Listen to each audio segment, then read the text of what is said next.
Hello, my name is Blake Patterson, and welcome to Real Values. On this week's episode, I discuss Furiosa. Since Mad Max Fury Road's release, I have been curious about the sequel George Miller intended to make called Mad Max The Wasteland. Miller's lawsuit with Warner Brothers over unpaid earnings halted his initial plans to create another and frankly underrated movie called 3,000 Years of Longing for a couple of years. While Furiosa has been in the making since 2010, I was skeptical about seeing an origin story in the superhero era where it seemed like there was an origin story every 3 months in a year. Since Furiosa was integral to Fury Road's success, I wondered how the movie would be as the production evolved.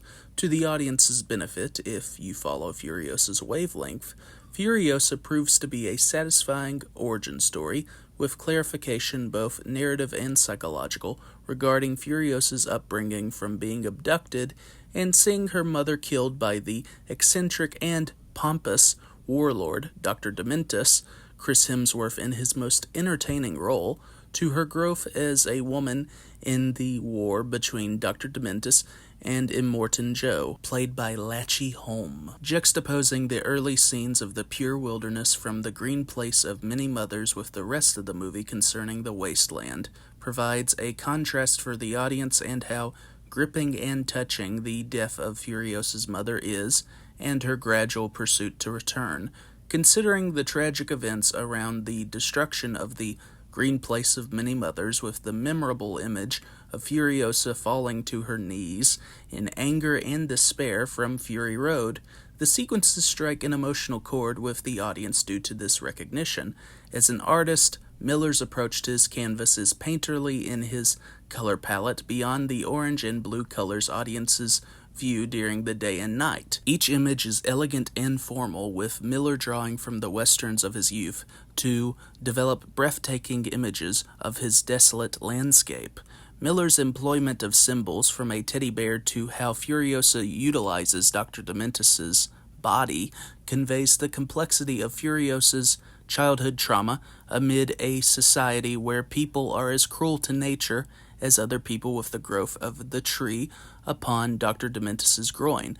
This is the world of Mad Max, after all, to represent hope in a decadent land. If there is a problem with Furiosa, it is how Miller does not develop Praetorian Jack, played by Tom Burke, as more than a device for Furiosa's evolution as a character. While a viewer might argue the coldness between them makes sense for their desolate world, there should be more about Praetorian Jack to care about his fate and relationship with Furiosa. As the titular character, Anya Taylor-Joy and Aaliyah Brown are convincing and empathetic in portraying a girl coming of age in a society where hopelessness and violence condition her psychology.